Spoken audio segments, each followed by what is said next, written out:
বাংলাদেশের মানুষ বড় বিতর্ক প্রিয়। তারা সব কিছু নিয়ে বিতর্ক করে। এই ভিডিওটির দিকে আপনাদের দৃষ্টি আকর্ষণ করছি। আসসালামু আলাইকুম বন্ধুগণ। সম্মিলিত মোনাজাত নিয়ে সরাসরি বাহাস মানে বিতর্ক। সম্মিলিত লিখেছে এখানে, আসলে বানানটা সম্মিলিত।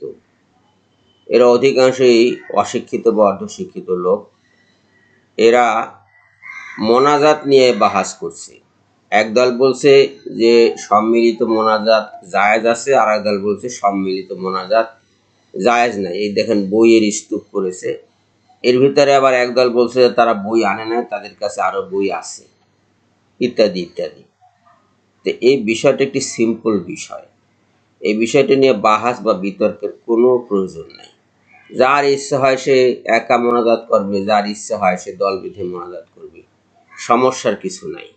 তবে এখানে একটা কথা বলা উত্তম, সেটা হলো যে আল কোরআনে যে সমস্ত মোনাজাত আছে তার অধিকাংশই সম্মিলিত মোনাজাত, একজনের মোনাজাত না, মোমেন বান্দাদের সবার মোনাজাত। যেমন ধরুন সবচেয়ে যেটা পরিচিত মোনাজাত আমাদের রাব্বানা জালামনা। এখানে রাব্বানা অর্থ কি? হে আমাদের প্রভু। জালামনা অর্থ কি? আমরা জালিম ছিলাম, আমরা জুলুম করে ফেলেছি নফসের উপর, নিজেদের নফসের উপরে আমরা জুলুম করে ফেলেছি আমরা। আবার রাব্বানা আতেনা ফিদ্দুনিয়া, রাব্বানা হে আমাদের প্রভু, আতেনা ফিদ্দুনিয়া দুনিয়ায় আমাদের দান করুন, হাসানাতাও কল্যাণ। এখানেও আমাদের বলা হচ্ছে। এটা একা যে বলতে পারবে না তা না, কিন্তু ভাষাটা প্লুরাল। এক ব্যক্তি বলতে পারবে, কিন্তু একাধিক লোকের মোনাজাত এটি। কাজে সম্মিলিতভাবে মোনাজাত করতে সমস্যা তো নাই, করাই যেতে পারে। কোরআনে যত মোনাজাত আছে দুই একটি ব্যতিক্রম ছাড়া অধিকাংশ এমনি একাধিক ব্যক্তির মোনাজাত। রাব্বানা লা তাজআলনা ফিতনাতাল লিল কাওমিজ জালিমিন, হে আমাদের প্রভু আমাদেরকে রক্ষা করুন জালিম সম্প্রদায়ের ফিতনা থেকে। এমনি আপনি যে মোনাজাতি টানবেন সেই মোনাজাতি আপনি দেখবেন যে শুরুতে রাব্বানা আছে, কোনো কোনো মোনাজাতে আল্লাহুম্মা আছে। আল্লাহুম্মার ক্ষেত্রে এই প্লুরালিটি সহজে ধরা পড়ে না, কিন্তু রাব্বানা দিয়ে যত মোনাজাতে সবগুলোতেই প্লুরালিটি ধরা পড়ে। হে আমাদের প্রভু, আমার প্রভু বলেনি কিন্তু। কাজেই সম্মিলিত মোনাজাত এটি কোরআন কর্তৃক স্বীকৃত, অস্বীকৃত নয়। আবার আপনি একা, লোক নাই, মোনাজাত কি করবেন না সম্মিলিত মোনাজাত বলে? আপনিও এটা বলতে পারেন, একাও বলা যাবে। তারপর হাত তুলে মোনাজাতের প্রশ্ন। মোনাজাত হাত তুলেও করা যায়, হাত না তুলেও করা যায়, তবে হাত তুলে করা উত্তম। এই কারণে যে এটা আবেদনের ভঙ্গিতে আল্লাহর কাছে নিজেকে সমর্পণ করে মোনাজাতের একটি প্রক্রিয়া, এটা করাই উত্তম।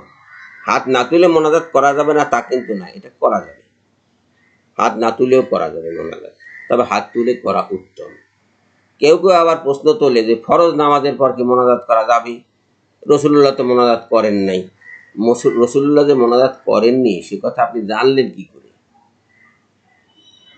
তিনি মোনাজাত করেছেন কি করেননি সেই দলিল আপনি দিতে পারবেন না কোথাও থেকে। কাজেই প্রচলিত এই ব্যবস্থা ঠিক আছে।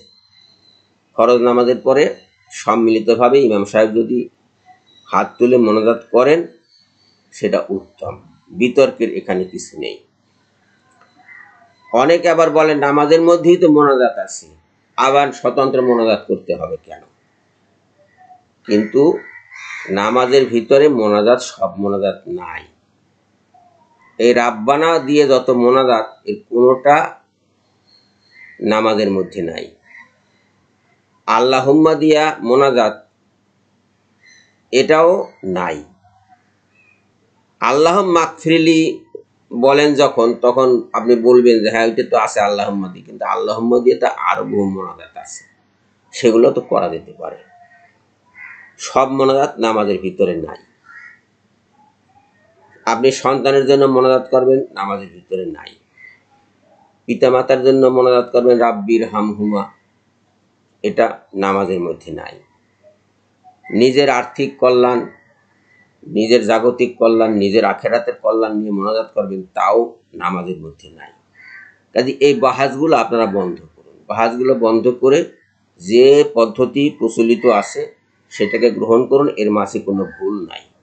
যারা এটাকে ভুল বলছে তারা নিজেরাই ভুলের উপরে দাঁড়িয়ে আছে, তারা বিতর্ক প্রিয়, তাদের থেকে আমাদের দূরে থাকা উত্তম। কোরআন হাদিস নিয়ে বিতর্ক করা ঠিক না, এটা এক ধরনের কুফরির লক্ষণ। এই কুফরি থেকে আল্লাহ আমাদেরকে হেফাজত করুন, এই প্রার্থনা করে এখনকার মতো বিদায় নিচ্ছি। আল্লাহ হাফেজ।